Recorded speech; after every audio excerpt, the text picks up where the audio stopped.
गुरुदेव, जो हम व्रत उपवास करते हैं क्या वो करना जरूरी है? मुझे अपने आसपास परिवार की तरफ से बार बार कहा जाता है, मुझसे होता नहीं है। क्या हम किसी व्रत उपवास के संकल्प को नाम जप के माध्यम से प्रगाढ़ता प्रदान कर सकते हैं? कर सकते हैं, पर अगर परिवार वाले कहते हैं तो एक दिन के उपवास में कोई हम मृत्यु को थोड़ी प्राप्त हो जाएंगे। कर लेना चाहिए, अच्छा, शरीर स्वास्थ्य के लिए भी अच्छा है। भाई रोज आंतों में डाला जाता है, अगर एक टाइम ना डाला जाए, एक दिन ना डाला जाए, तो जो जठराग्नि है वो प्रबल हो जाती है और वो हमारे रोगों का नाश करती है। जब हमारी जठराग्नि मंद हो जाती है तो विविध प्रकार के रोग होते हैं। तो हमें लगता है कि महीने में 2 बार या 4 बार सबको व्रत रहना चाहिए, सबको भूखा रहना चाहिए। हफ्ते में 1 बार रख ले या 15 दिन में 1 बार रख ले, इसमें क्या जाता है? क्यों, किसका? हाँ, तो इसमें क्या जाता है?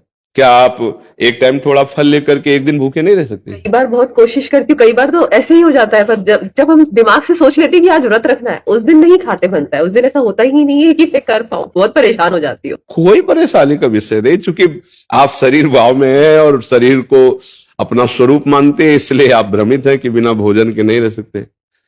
कई कई दिन भोजन न होने पर भी कभी उदासी थोड़ी आई। साधु के जीवन में तो ऐसा होता है ना। गुरुजी ये जरूर प्रार्थना करनी है कि आप उपवास जरूर करें, शरीर स्वास्थ्य के लिए और निर्मलता के लिए इसकी बहुत आवश्यकता है।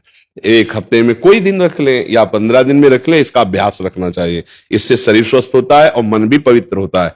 जब ये भूख का कष्ट होता है ना, तो फिर मन के पाप नष्ट होते हैं। उपवास के द्वारा बहुत जल्दी पाप नष्ट होते हैं। भगवान शिव की प्राप्ति के लिए माता जी ने सूखे पत्ते खाना प्रारंभ कर दिया, तभी अपर्णा नाम पड़ा। बिल्व के पत्र जो सूखे गिरते थे वही उठा के पा लेती, रात दिन भजन करती, तो शिव जी मिल गए। तो देखो, अगर कष्ट सहोगी तो कष्टों का नाश हो जाएगा।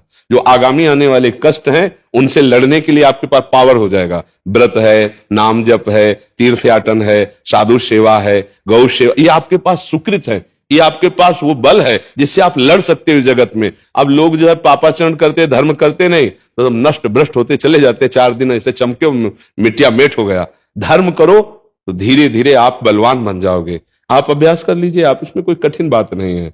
क्यों, 15 दिन में 1 दिन को उपवास के लिए शाम टाइम कुछ पा लीजिए, सुबह थोड़ा जल पी लीजिए। उपवास करके ये बहुत अच्छा लगता है। गुरुजी पहले बहुत किया है, पहले हफ्ते में 3-3 दिन करते। नहीं किया ही नहीं है, अगर पहले किया होता तो डर कैसे लगता है?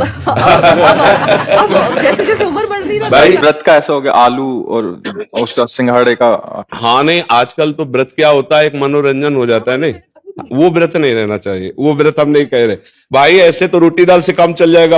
वो जो कूटू होता है बड़ा महंगा होता है, कूटू की पूड़ी, हाँ, और सिंघाड़े का हलवा, ऐसे नहीं, और वो समाज के चावल की खीर, ये सब महंगी चीजें हैं। और अंगूर और सेव और संतरा, भैया ऐसे फलाहार से तो हम मना करते हैं कि घर बर्बाद करोगे रोज फलाहार। ऐसा फलाहार तो रोज मिले बढ़िया है। फलाहार का मतलब होता है आज हम व्रत हैं तो 12 बजे तक तो कुछ खाया पिया नहीं, 12 बजे थोड़ा जल पी लिया और शाम के 4 बजे कुछ फल आदि थोड़ा सा डाल लिया और बस, रात्रि में कुछ नहीं लिया। या शाम के जैसे थोड़ा मीठा है, दूध है, ऐसे कुछ सात्विक थोड़ा प्राण पोषण के लिए। एक दिन में कोई मर थोड़ी जाएगा। और दूसरे दिन फिर प्रातःकालीन प्रभु को भोग लगा करके फिर अन्न प्रसाद पाले। होता वही है कई जगह कि हम पूरा दिन फ्रूट खाते रहते हैं, घर वाले बोलते हैं फ्रूट खा के रख लो, तो ऐसा व्रत का मतलब ही क्या हुआ? नहीं, वही हम कह रहे हैं, ऐसे व्रत का मतलब नहीं है। खाना खा लो, हाँ, उससे तो अच्छा 2 रोटी और दाल खा के नाम जप करो, बढ़िया है। इधर उधर की सामग्री से तो अच्छा है। नहीं, गुरुदेव हमारे गुरुजी कालिदास महाराज जी 49 साल से सिर्फ एक नारियल का।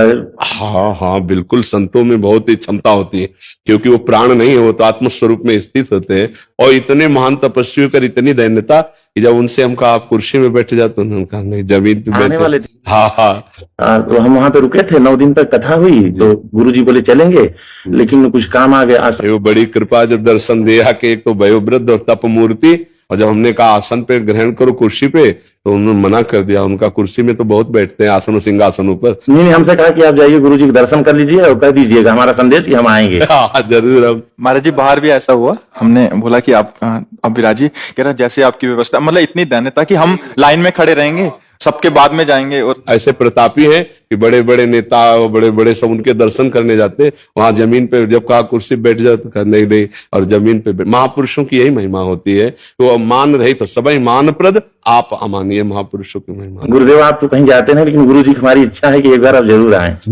वृंदावन की सीमा के, ब्रज की सीमा के बाहर तो क्षेत्र संन्यास जो होता है ना, वो यही होता है। तो गुरु कृपा से धाम का आजीवन मरण पर्यंत वास, कि कुछ भी हो जाए, अंग अंग कट जाए, पर गुरु जी हम हमेशा दर्शन कर सकते हैं आगे? कभी आओ, आपका स्वागत है, हृदय से स्वागत है। यहाँ बेशर्त काम है, शर्त ये कि आपका मंगल हो जाए, आप सुखी हो जाओ, आप सच्चे बन जाओ, आप अच्छे बन जाओ, बस